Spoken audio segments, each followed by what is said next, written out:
Halo teman-teman. Hari ini saya akan mengajak teman-teman untuk bermain-main dengan HP baru saya yang satu ini. Si Redmi 10 yang sama Xiaomi dibanderol hanya dengan 2 juta saja.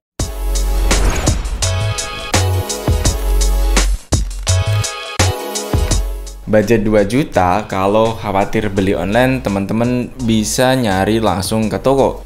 Misalnya di BTSL yang sekarang sudah ada di 6 tempat, seperti Sragen, Sukoharjo, dan Solo. Atau bisa juga teman-teman klik langsung link yang ada di bawah.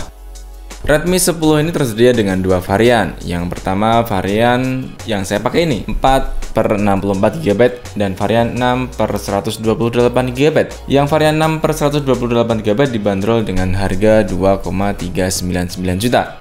Jadi dia bakalan masuk daftar HP 2 jutaan di penghujung tahun ini. Prosesornya menggunakan MediaTek Helio G88. Prosesor yang ini ngebuat si Redmi 10 ini bisa disematkan dengan kamera sebesar 50 megapiksel.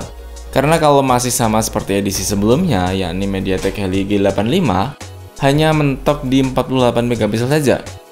Jeruan Helio G88 yang disematkan di Redmi 10 ini terdiri dari 2 jenis inti, yakni ARM Cortex 75 at 2 GHz sebanyak 2 dan 6 ARM Cortex A55 at 1,8 GHz dengan fabrikasi sebesar 12 nanometer. Prosesor ini ditemani dengan GPU Mali G52.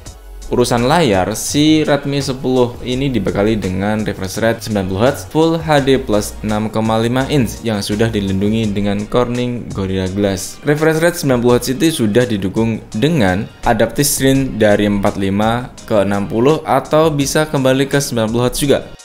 Layar ini juga sudah mendukung Sunlight Display.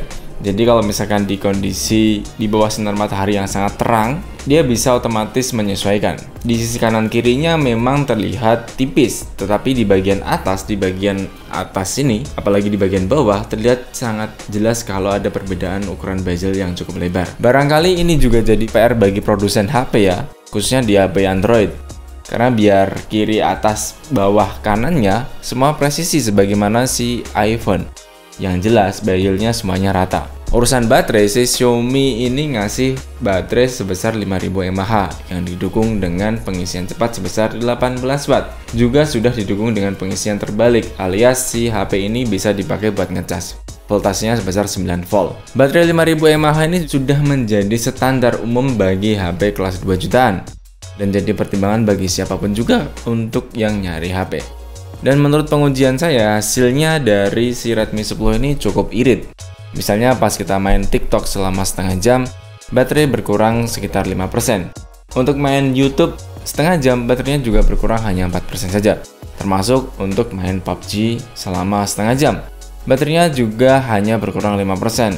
Satu-satunya yang mungkin agak banyak konsumsi baterainya adalah waktu kita main Mobile Legends. Selama 20 menit, baterai menghabiskan sebanyak 7%. Nilai skor Antutu versi 9 menunjukkan Redmi 10 ini mendapat 174 ribuan, dikalahkan 1% pengguna lainnya. Tidak lengkap rasanya kalau ngebahas Antutu juga tidak ngebahas skor Geekbench-nya. Jadi skor Geekbench-nya si Redmi 10 ini mendapatkan 320-an untuk single core dan 1100-an untuk multi core. Nilai-nilai ini kadang bisa kita abaikan ya teman-teman, tetapi juga bisa kita jadikan sesuatu yang penting sebagai salah satu acuan dari seluruh performa. Urusan body dan ball-in, Redmi 10 kali ini seperti lepas dari edisi-edisi sebelumnya, katakanlah si Redmi 9T. Yang kalau misalkan kita bilang desainnya ini mirip dengan Redmi Note 9 atau Redmi Note 10S. Jika dibandingkan dengan Redmi 9T, Redmi 10 ini lebih elegan dengan cover belakang yang cukup menawan tanpa ada grafirnya. Dengan dudukan kamera yang hampir mirip dengan Redmi Note 10S, meskipun jelas terlihat kalau Redmi 10 ini dudukan kameranya terkesan lebih besar dan lebih ngotak yang pasti. Sudutnya terlihat lebih dinamis dibandingkan dengan edisi sebelumnya dengan aksen tulisan EA Photography System di bagian bawah kamera. Redmi 10 kali ini dibekali kamera utama sebesar 50 megapiksel dengan f/1,8 yang bisa kita pakai untuk perekaman video maksimal di 1080p pada 30 fps. Kamera pendukung lainnya adalah 8 megapiksel sebagai kamera ultrawide dengan f/2,2 yang point of view-nya mencapai 120 derajat. Kamera lainnya adalah 2 megapiksel sebagai kamera makro pada f/2,4 dan 2 megapiksel kamera depth yang sangat membantu kita untuk menciptakan efek bokeh di objek yang kita ambil. Di kamera depan, Redmi 10 ini dibekali dengan kamera Tayla LED sebesar 8 megapiksel. Sayangnya, kamera depan ini belum bisa kita gunakan untuk mode timelapse dan slow motion. Saran saya, mengingat harga dan prosesor yang dipakai, teman-teman jangan memaksa menginstal aplikasi yang berat, kayak Genshin atau sejenisnya, karena bakalan ngaruh banget ke performa tentunya. Oh ya, Redmi 10 ini sudah menggunakan MIUI versi 12 based on Android 11. Mengenai hasil kameranya tidak terlalu mengecewakan, tetapi kita juga tidak bisa berharap lebih. Asal tidak dibandingkan dengan kamera lainnya, hasilnya dari Redmi 10 ini cukup lumayan baik. Tetapi jika sudah disandingkan dengan kamera HP lain, bakalan kelihatan kurang dan lebihnya. Misalnya untuk kamera utama 50 megapiksel, dynamic range-nya tidak terlalu luas dan belum bisa konsisten dalam pengambilan gambar. Sensor mic-nya juga kurang responsif, pelan jika kita putar ulang video hasil rekamannya.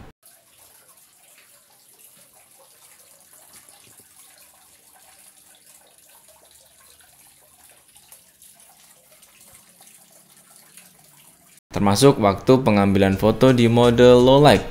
Hasilnya masih biasa. Mungkin nanti kita bakalan tandingkan dengan Vivo Y21s kali ya, yang sama-sama dikasih kamera sebesar 50 megapiksel dengan budget 2 jutaan tentunya.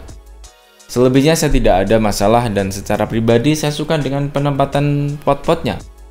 Apalagi kalau bukan jack audio terletak di sebelah atas, double speaker atas dan bawah, 3 kartu slot SIM, juga set fingerprint. Dan yang tidak boleh ketinggalan adalah Xiaomi Air Blaster. Sepertinya ini jadi salah satu trademark dari Xiaomi itu sendiri ya. Ngomong-ngomong, HP ini ringan loh, hanya 181 gram saja. Dan yang pasti, dengan lebar 75 dan tebal 8 mili serta tinggi 161 milian ini, dia masih sangat bisa untuk masuk di saku para pria. Sekian ya teman-teman, semoga membantu. Sampai jumpa di video selanjutnya.